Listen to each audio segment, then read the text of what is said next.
I don't know about you, but I'm often wrong. The other thing about assuming good intentions is if you start there, then people don't have to earn your trust.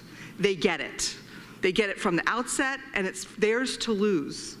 But they have it when they begin. And when things get tough, I think having assumed good intentions and built that level of trust in your team, I trusted you from the beginning, I trust you now, I trust you for the future, you can do anything. The second thing is, assuming good intentions does not always work. You want to be a good person, not a fool. And so, but when that happens, it's helpful to remember where you started. And I got some wonderful advice from someone who was a great mentor to me, because assuming good intentions is an assumption. Bad things happen. People can, break your trust, break your confidence. I've done a lot of very tough things, and people have said very tough things to me. It's rough.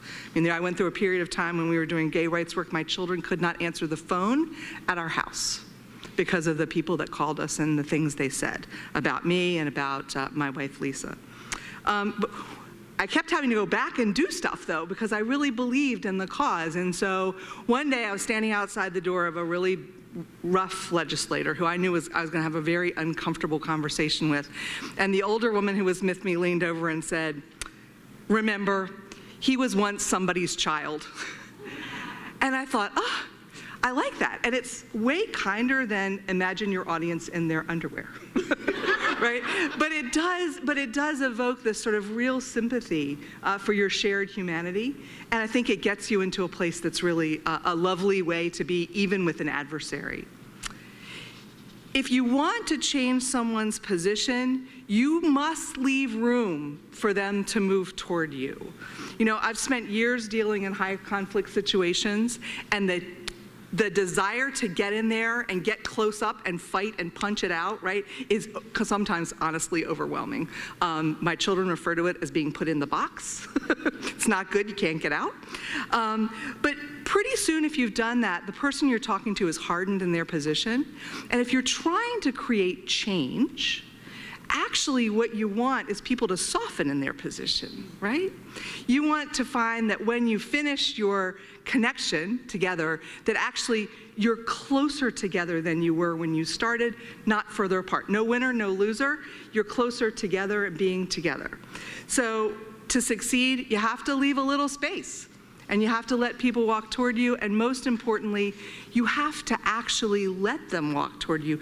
You have to let them change. When things can get really hot, not only will they become fixed in their position, so will you, and you can fix them in that position and never come back. Every voice should be heard. The power of a group is amplified when all the voices in the room are heard, and that does not mean you go around the room and ask everybody to talk. It means you go around the room and everybody in the room listens, right? It's not every voice should speak, it's every voice should be heard.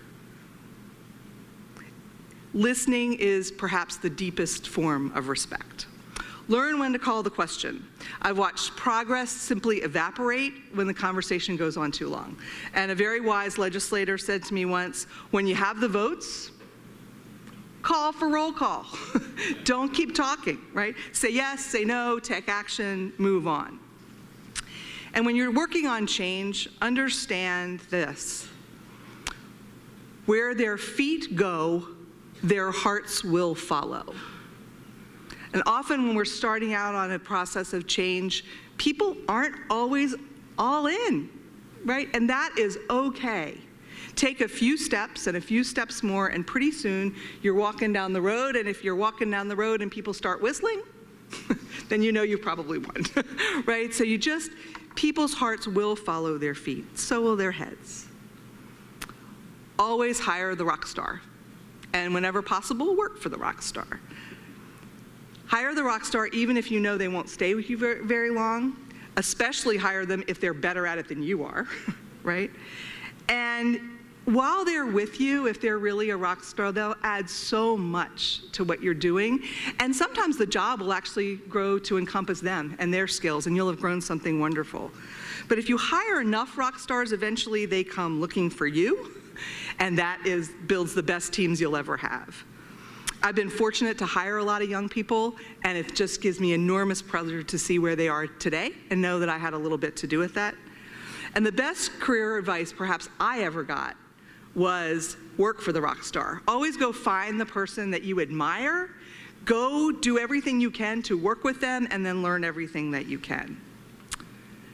And while you're doing that, learn the business. Know how the wheels turn in your field. Follow the money, know the numbers, get the strategy. This is perhaps even more important if you don't work in a revenue-producing role. And I think for a lot of people, the advice you get is to develop your leadership skills, your soft skills, network, have executive presence, all of this work, all of which is really critical and fundamental. But particularly women and minorities are sort of get a lot of focus on developing those soft skills as part of their leadership training. It is no substitute for understanding the business and being in the room where the hard questions are being asked and the tough decisions are being made. And you must do this. You must know. Get in those rooms, be in those decisions. And if you're a mentor, bring the people you are mentoring into those rooms. It's important. They will learn and they will be more successful. It's never too late to do the right thing. Number 9, I'm almost at the end here. It's never too late for a person, a company, a community, a state, a country to do the right thing. No matter how far you've come, when you realize you're on the wrong road, change direction.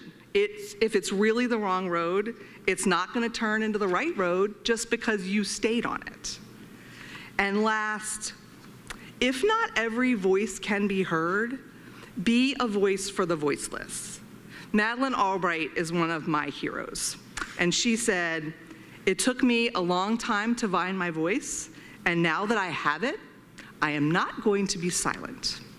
So thank you very much.